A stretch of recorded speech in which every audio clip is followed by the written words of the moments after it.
what's up? Today we are talking about how to remove third-party collections from your credit report. I'm talking about medical, utility, apartment, car insurance. If there's a third-party collection and you don't know how to remove it, then this is the validation of debt method. Now, I actually posted this video a long time ago, a couple of years ago. Obviously, I've been doing this since 2017 on YouTube alone, and it actually took off, but it got a lot of people's panties in bunches because they didn't understand that there's very specific things with the validation of debt that you shouldn't be doing. And I'm going to give you that, but make sure that you stay to the end of this video because I'm actually going to give you the key to removing them with the collectors and with the bureaus. As you can see, letter 3 is the key and letter 3 is the key. So watch to the end and you're going to know exactly what to do. And you can also check out the description for the link to get this series. All right, so let's get right to this.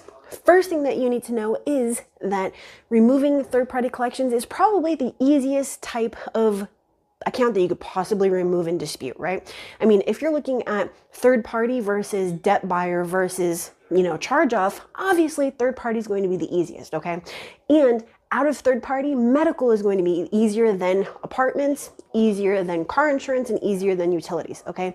So if you have medical, then this is definitely the process that you want to use to remove them. But what you don't want to use this on is going to be debt buyer collections, especially those within the statute of limitations, because just as I explained in this video, you're putting yourself in legal jeopardy by saying, hey, here I am, sue me, I'm making money now, I'm trying to, change my life, and you don't want to do that, all right? So what you want to do is send out this 4-letter series. Most of my clients never actually get to letter 4 because we implement this process as well as our complaints, but some people do when they're doing it themselves or they just incorrectly jump to letter 4.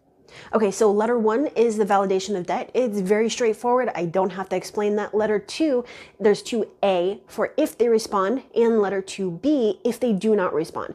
Now, if they do respond, they're going to give you some sort of BS statement or something. Hey, here's your proof. Obviously, it's not going to be real proof, and so you're just going to move on after that to letter 3.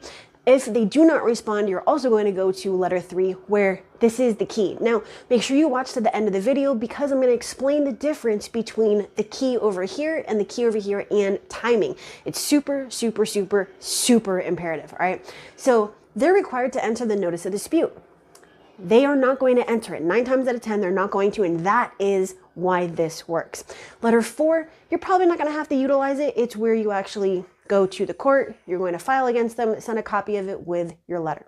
Now, here's the deal. You're also disputing with the bureaus, but there's a huge difference. You're not sending out a template. You're not sending in a validation of debt request. What you're doing is on letter 1, you're actually going to say, hey, this is unknown. You're unable to verify it. You just need to remove it. I have no idea what this is. You're actually placing the burden of proof on them as per Cushman versus TransUnion from 1997, where Congress stated that the bureaus actually have to do some sort of actual investigation instead of just going based on the data furnisher saying it's verified, okay? So letter 2 is where you say, hey, they either did respond but didn't give me actual proof, so where's the proof that they gave you, or they didn't respond at all. So it's basically estoppel by silence, right? They're agreeing with you by not responding, because if they did have proof, they would have responded. Very simple, straightforward, and common sense, right? So here's letter 3. Again, the key, the notice of dispute. But there's something very, very important, very bit of a caveat here. You're actually going to dispute with the collector first, and on the 30th day when they do not enter that notice of dispute, and now you have proof, report 1 and report 2, you're actually going to now send out letter 1 to the bureaus. The reason behind this is very, very, very important. If you dispute with the bureaus at the same time or the bureaus first, they are like 80 times more likely to enter that notice. So you don't want to give them more leverage. They already have all the leverage that they possibly could need. So do not give them any more. So on that 30th day, send out letter 1. And then obviously letter 2 is going to be on the 60th day, so on and so forth, right?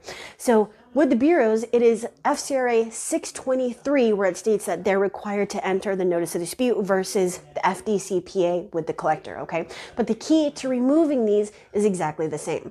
Now with the bureaus, on or starting with letter 4, that is where we are using factual-based disputes if this method did not work. And if you know anything about my channel, you know that I'm the queen of factual disputes. Otherwise, you would not be here watching this video either. All right, so I have 800 other videos that explain and break down exactly how to use factual-based disputes to remove things such as collections, charge-offs, repos, and all of that. Just remember, don't use this on debt buyer collectors like Portfolio, Midland, Second Round, so on and so forth, all right? So if you have questions about this, post it down in the comments, smash the like, share this with someone else who needs it. And if you want me to take over your file and do this for you, then head over to my740.com, schedule a call with me, and I'll see if I can help. Now, the very last thing that I want to say before I go is that I'm actually coming out with the Georgia Experiment Project, and it's going to be dropping sometime this week. What that is basically where I explain why credit repair is illegal in Georgia and your options if you live in Georgia and you either didn't know that it was illegal or you've been trying to fix your credit and it just has not been working, all right? So I do have a notification list that you can actually join down in the description.